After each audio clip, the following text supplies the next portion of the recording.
জানিয়ে দিব এই মুহূর্তে আমাদের হাতে এসেছে বাংলাদেশের গুরুত্বপূর্ণ আপডেট সংবাদের শিরোনাম। শুরুতেই থাকছে তারেক রহমানের সঙ্গে ডোনাল্ড ট্রাম্প প্রশাসনের ভার্চুয়াল বৈঠক। জোটে যাচ্ছে না, নতুন সিদ্ধান্ত জানালো ইসলামী আন্দোলন। খালেদা জিয়া ছিলেন বলেই বাংলাদেশের সার্বভৌমত্ব সুরক্ষিত ছিল, জানালো রিজভী। যে কারণে একক নির্বাচনের ঘোষণা ইসলামী আন্দোলনের। দিব বিএনপি নেতা আমির খসরুর মন্তব্য, প্রত্যেক নাগরিককে শক্তিশালী হতে হবে। এতক্ষণ শুনছিলেন হাতে থাকা আপডেট সংবাদের শিরোনাম, এবারে বিস্তারিত। তবে তার আগে অনুরোধ রইল ভিডিওটিতে একটি লাইক এবং কমেন্ট করে জানিয়ে দিন ভিডিও সম্পর্কে আপনার মূল্যবান মতামত। আরও জানিয়ে দিন ভিডিওটি কোথা থেকে দেখছেন বা কোন জেলা থেকে দেখছেন। সঙ্গে ট্রাম্প প্রশাসনের ভার্চুয়াল বৈঠক। বিএনপি চেয়ারম্যান তারেক রহমানের সঙ্গে যুক্তরাষ্ট্রের প্রেসিডেন্ট ডোনাল্ড ট্রাম্প প্রশাসনের একটি ভার্চুয়াল বৈঠক অনুষ্ঠিত হয়েছে। এ বৈঠকে যুক্তরাষ্ট্রের বাণিজ্য প্রতিনিধি জেমিসন গিরিয়ার নেতৃত্ব দেন। শুক্রবার সকাল 9টায় রাজধানীর গুলশানের নিজ বাসা থেকে ভার্চুয়ালি বৈঠকে যুক্ত হন বিএনপি চেয়ারম্যান তারেক রহমান।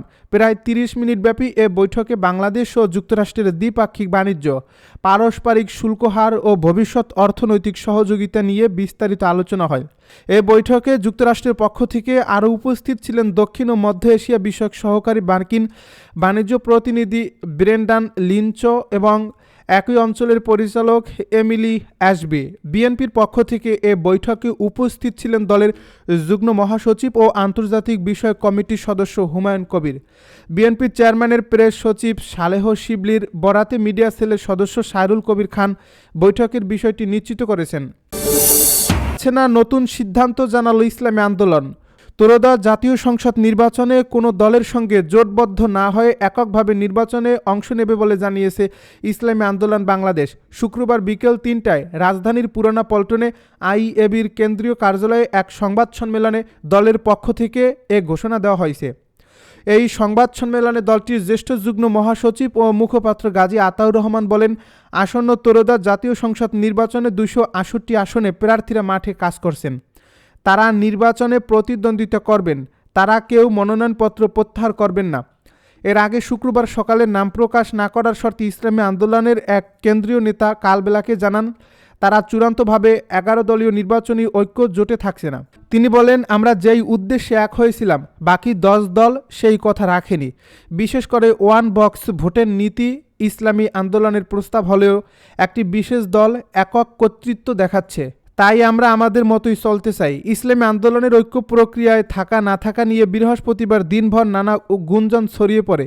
এরই মধ্যে এদিন দুপুরে মগবাজারে জামায়াতের কেন্দ্রীয় কার্যালয়ে 11 দলের জরুরি বৈঠক হয়। এতে যোগ দেন ইসলামী আন্দোলন বাংলাদেশ।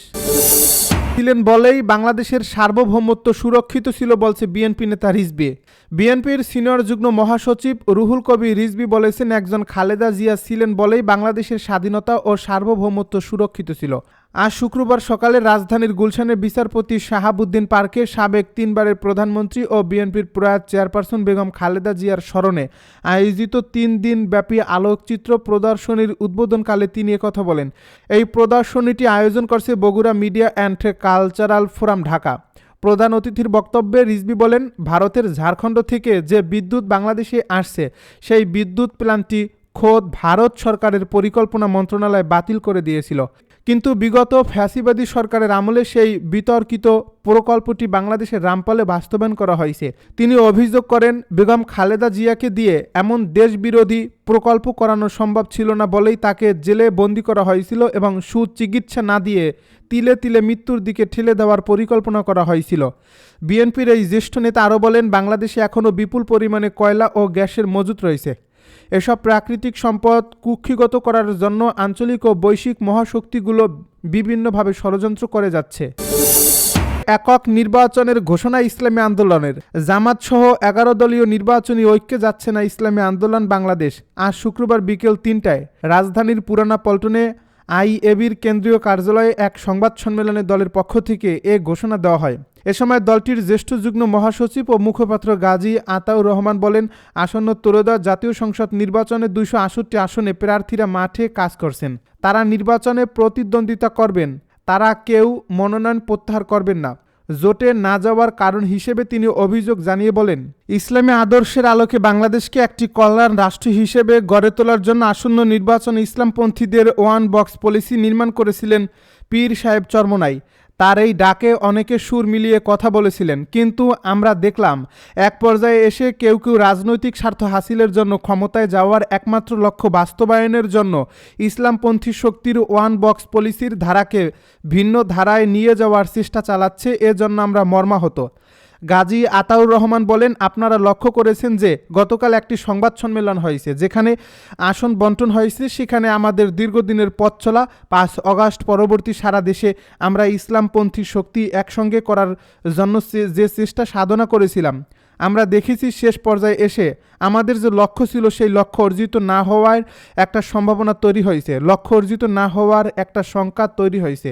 এই শঙ্কা থেকে আমরা চিন্তা করলাম আমাদের ইসলামের পক্ষের একটি বাক্সকে আমাদের হেফাজত করতে হবে। তিনি বলেন, জামায়াত ইসলামীর আমির ডাক্তার শফিকুর রহমান স্পষ্ট করে বলেছেন তারা ক্ষমতায় গেলে প্রচলিত আইন অনুযায়ী রাষ্ট্র পরিচালনা করবে। তিনি খ্রিস্টান সম্প্রদায়ের প্রতিনিধিদের সঙ্গে কথা বলেছিলেন। সেই খ্রিস্টান সম্প্রদায়ের একজন সম্মানিত নারী তিনি স্পষ্ট করে বলেছেন যে আমরা আশ্বস্ত হয়েছি জামায়াতের আমির শরিয়া আইন প্রতিষ্ঠা করবেন না। এই ওয়াদা তিনি করেছেন, এজন্য আমরা আশ্বস্ত হয়েছি। এই বিষয়টা যখন আমরা জানতে পারলাম তখন আমরা স্পষ্ট হয়ে গেলাম আমরা যে লক্ষ্য নিয়ে চলছি সেই লক্ষ্য অর্জিত হবে না। কে শক্তিশালী হতে হবে বলছে বিএনপি নেতা আমির খসরু। জনগণকে শক্তিশালী হতে হবে, প্রত্যেকটি নাগরিককে শক্তিশালী হতে হবে বলে মন্তব্য করেছেন বিএনপির স্থায়ী কমিটির সদস্য আমির খসরু। তিনি বলেন, আমরা চাই আগামীর বাংলাদেশে পরিবর্তন আনতে, রাষ্ট্রের ক্ষমতা কমিয়ে জনগণের ক্ষমতা বাড়াতে চাই। রাষ্ট্র বেশি শক্তিশালী হওয়া ভালো না, জনগণকে শক্তিশালী হতে হবে, প্রত্যেকটি নাগরিককে শক্তিশালী হতে হবে। শুক্রবার সকালে চট্টগ্রামের সিমেন্ট হোস্টেলে বৌদ্ধ ধর্মাবলম্বীদের এক অনুষ্ঠানে তিনি একথা বলেন। এ সময় তিনি নাগরিক হিসেবে নারীদের আরও বেশি অংশগ্রহণের আহ্বান জানান। বিএনপি সবার জন্য লেভেল প্লেইং ফিল্ড চায় বলে জানিয়েছেন আমির খসরু। তিনি বলেন, আমরা চাই সকলের জন্য একটা লেভেল প্লেইং ফিল্ড, সেটা চাকরি বাকরি হোক, লেখাপড়া হোক, ব্যবসা বাণিজ্য হোক। এ সময় বৌদ্ধ ধর্মাবলম্বীদের বেশি করে রাজনীতিতে আসার আহ্বান জানিয়ে বিএনপির এই নেতা বলেন, পার্বত্য অঞ্চলের ভাষা রক্ষা করার আহ্বান জানিয়ে আমির খসরু বলেন, এটি কিন্তু নষ্ট হতে দেবেন না, এটা বিশ্বের সব দেশে আছে। আপনার সংস্কৃতি আপনাকে রক্ষা করতে হবে, আপনার সংস্কৃতি বাংলাদেশের সংস্কৃতির একটি অংশ।